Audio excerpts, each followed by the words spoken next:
Masallar ve Çizgiler YouTube kanalımıza hoş geldiniz. Merhaba. Bu videoda dijital çizgi roman nasıl yapılır konusuna devam edeceğiz. Daha önceki 2 bölümde çizgi roman senaryosu oluşturma, eskiz çıkarma ve dijital çizileme konularını ele almıştım. Bu videoda bir örnek çizgi roman sayfasını iPad ile Procreate uygulamasını kullanarak renklendireceğiz. Videonun sonunda hazırladığınız dijital kitabı yayınlamak isterseniz bu konuda hangi dijital platformları kullanabileceğinizden de bahsedeceğim.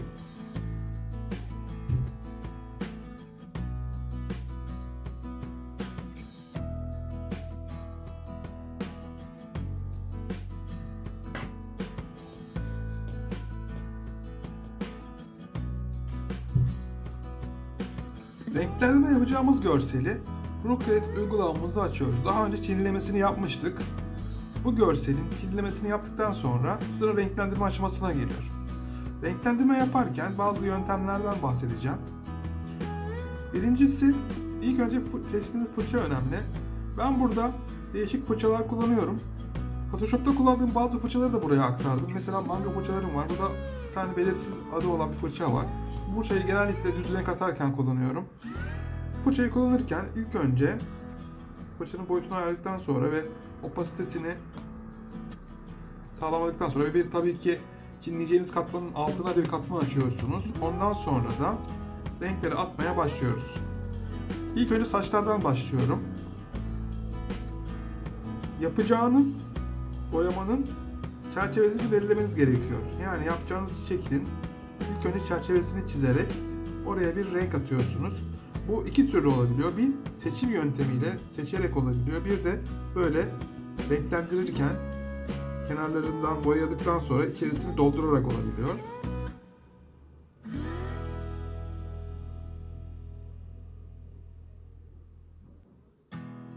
Tabii bu durumda seçtikten sonra kullandığınız fırçayla boyadıktan sonra kullandığınız fırça farklı olabilir.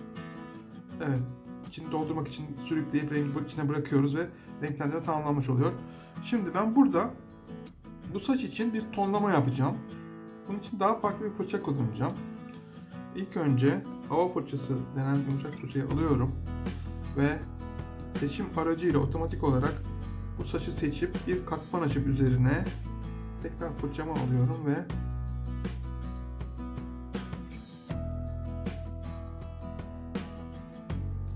gölgelendirecek şekilde hatta rengini koyu alalım.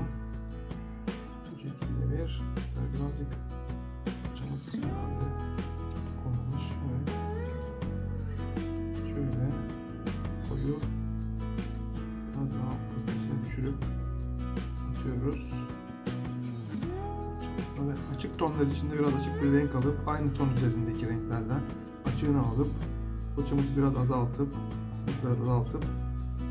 buraya da renk olarak biraz daha açık tonları atıyoruz. Bu tabii çok basit bir renklendirme yöntemi. Daha komplike ve katman katman çalışılan, daha güzel sonuçlar elde edeceğiniz yöntemler de bulabilir ve uygulayabilirsiniz. Bu benim çalışma tarzım sadece. Daha sonra bunu bitirdikten sonra katmanları birleştirelim ve yeni bir katman açıp bu katmandan cilt renklerini boyayalım. Buradan uygun bir ten rengi seçiyorum. Ondan sonra burada da seçme aracını göstermek istiyorum size. Serbest çizimle seçim aracını. Burada rengimizin altını dolduracağımız için orada saçın üstünü seçebiliriz. Fakat kenarlarını seçmemiz lazım. Bu şekilde seçiyoruz.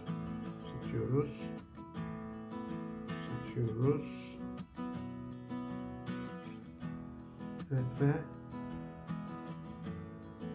diğer cilt bölgelerini de seçelim.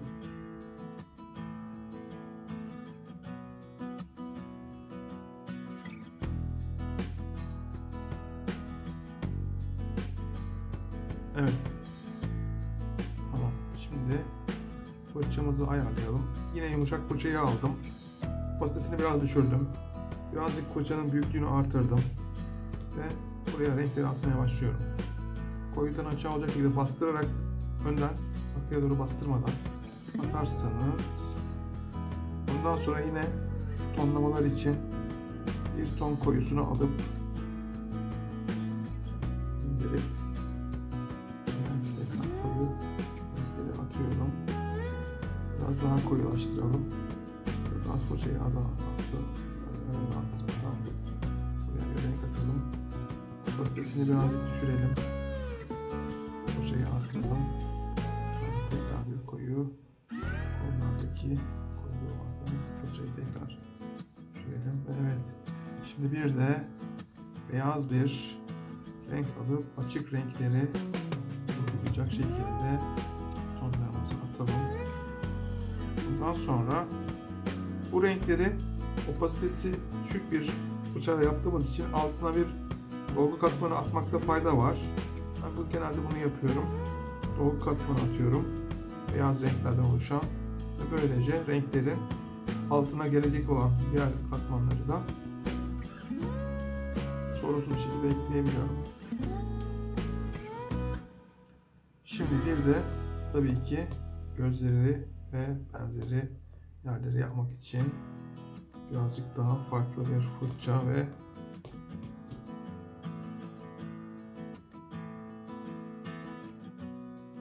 opasitesini yükseltelim. Gözlerine ve dişlerine de üzerine geçelim.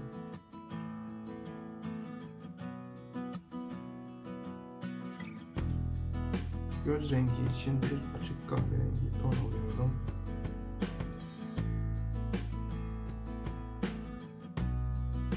Evet.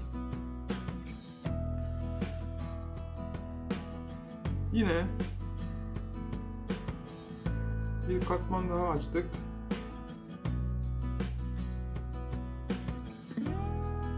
Ve tişörtünü boyayacağız. Tişörtü turuncu renklerden bir ton seçmek istiyorum. Turuncu, hafif. Evet. Yine aynı yöntemi kullanacağım.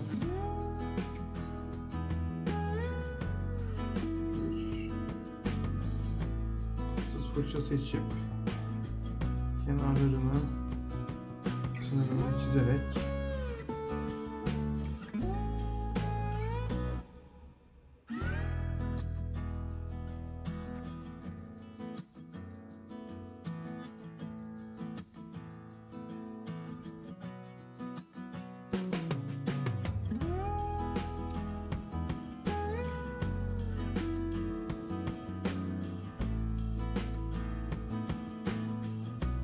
tabii ki opasitesi tamamen kapalı olacak, açık olacak. Yani opak bir renk olacak ve bunu tekrar bir otomatik seçim adıyla seçip üzerine bir katman ekleyip biraz daha koyusunu alıp, hatta biraz daha koyusunu alıp tekrar bir gölge fırçası seçip bunu daha gölgelendirmeye başlıyoruz.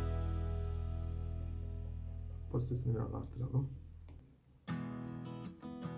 Gölgeli tonları atmaya başlıyoruz. Biraz daha koyu, biraz daha fırçayı inceltip buradan tekrar buraya böyle renkleri atalım.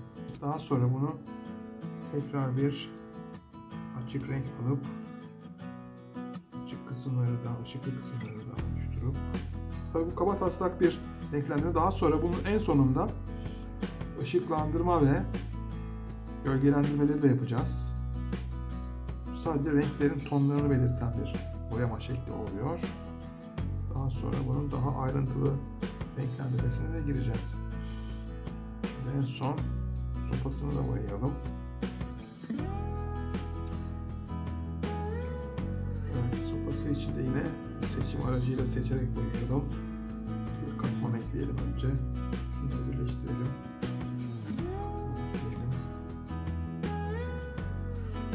Seçim aracıyla seçelim ve sopasını da boyayalım.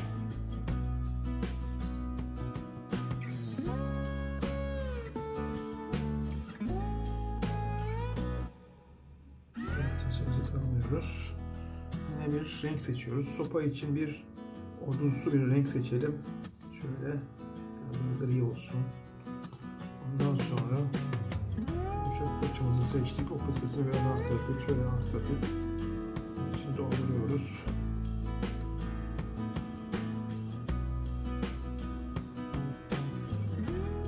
Daha sonra daha koyusunu alıp fırçanın boyutunu biraz indirip buradan koyu renkle dolgusunu yapıyoruz. Biraz daha açık alıp şöyle yapıyoruz. Daha sonra bir katman daha ekleyip ve seçim aracımızla tekrar kareyi seçiyoruz bu sefer. Boyayacağımız karenin altına fon atacağız. Fonumuzu atmak için seçiyoruz.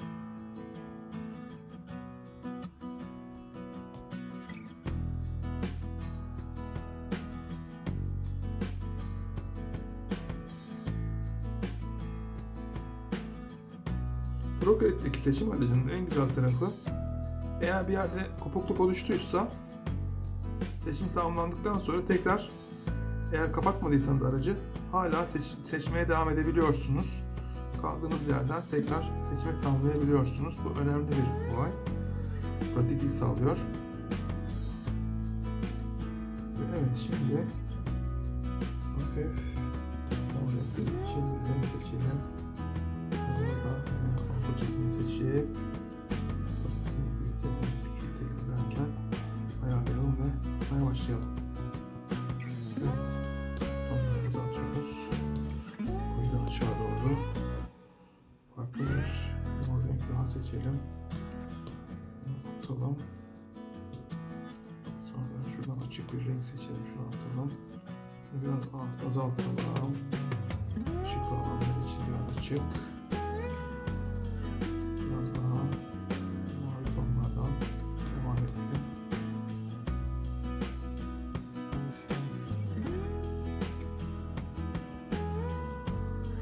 Daha sonra tekrar biraz açık mavi alıp ekleyelim.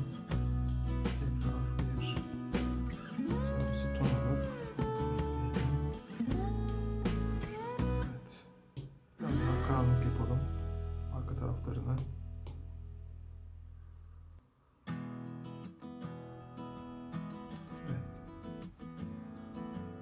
Daha sonra ışık ve gölge atmaya gelecek sıra. Bunun için gölge katmanlarını atarken en üstlerine, tabii ki çizimlediğimiz katmanın birazcık altına ve boyaların hemen üstüne bir katman atıyorum. Ve bunun opasitesini buradan ayarlıyorum. Birazcık düşürüyorum. %10'lara kadar falan, %15'lere kadar falan düşürüyorum. Daha sonra koyu bir renk seçip, bir fırça seçip opasitesini en yüksek değerle alıp kalınlığını ayarlayıp gölgeli alanlar için gölgeleri atmaya başlıyorum. Biraz opasitesi az oldu gibi geldi bana. Bunu biraz artıralım opasitesini. Gölgeler daha öyle olsun.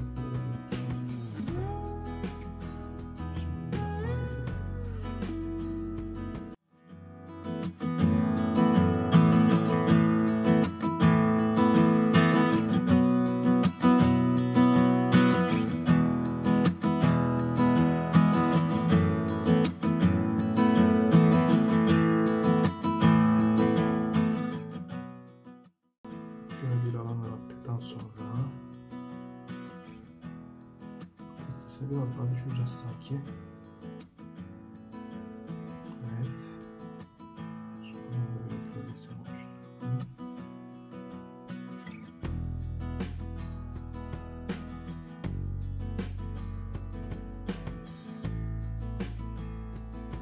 Evet.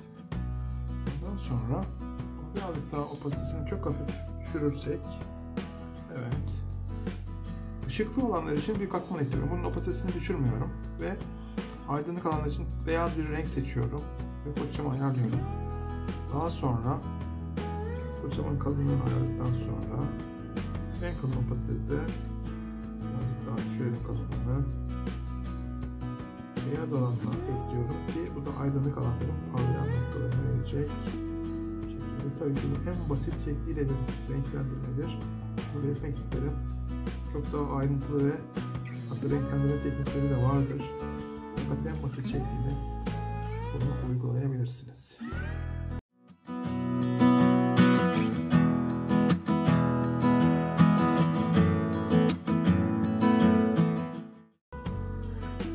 Işıklı alanları oluşturuyoruz. Procreate'in güzel taraflarından birisi parlama yerleri, parlaklıklar oluşturabilmek için farklı fırça çeşitleri olması. Bunları da göstermek istiyorum. Örneğin şöyle bir bokeh ışıkları diye bir şey var. Bunun en beyazdan seçip, hatta biraz sarımsı bir renk seçip, birazcık daha sarı, bunu yeni bir katman ekleyip buraya şöyle parlamalar da yapabilirsiniz. Işık parlamaları. Hatta daha da fazla parlaklık için bir ışık bilgisi ekleyip en parlağı seçip şuradan şöyle parlamalar oluşturabilirsiniz. Evet. Bir kare böyle. Ben bu renklendirmenin tamamını yapmıyorum. Daha doğrusu burada yapmıyorum. Tamamını renklendirmiş halini biraz sonra bir göstereceğim. Renklendirmeler için bu şekilde bir çalışma dijitalde yapılabilir. En basit haliyle. Boyama bittikten sonra çizgi romanların balonlarını hazırlıyorum. Bunun için uygun bir fon seçip metin düzenleme ile görsele metni ekliyorum. Boyutunu ayarlayıp görseli PNG olarak kaydediyorum. Bir çizgi roman ya da başka bir formda e-kitap hazırlamak için görsel içeren ya da text içeren sayfaları düzenlerken Adobe InDesign programını kullanıyorum. Bu program için bir PC'ye ve Adobe aboneliğine ihtiyacınız var. InDesign ile dijital kitabı PDF olarak A4 boyutunda hazırlıyorum. PDF'te renklerin tutması için baskı renklerini kullanmaması gerekiyor. Çünkü bir dijital kitap yayınlıyoruz. Bu nedenle renk dönüşümü yapmama seçeneğini seçiyorum. Elinizdeki PDF ile e-kitabınızı Google Play kitaplarına yayınlayabilirsiniz. Bunun için Google yardım forumlarından talep göndermeniz gerekiyor. Uygun bulunursa kitap yayıncısı olarak kabul edildiğinize dair bir mail alacaksınız. Google Play Kitap Ortağı Merkezi'ni son ziyaret ettiğimde Kitap Ortağı Merkezi'nde yeni kayıtların açıldığını gördüm. Google Play'de e-kitap satmak isterseniz Google Kitap Ortağı Merkezi sitesini ziyaret ederek buradan kayıt oluşturabilirsiniz.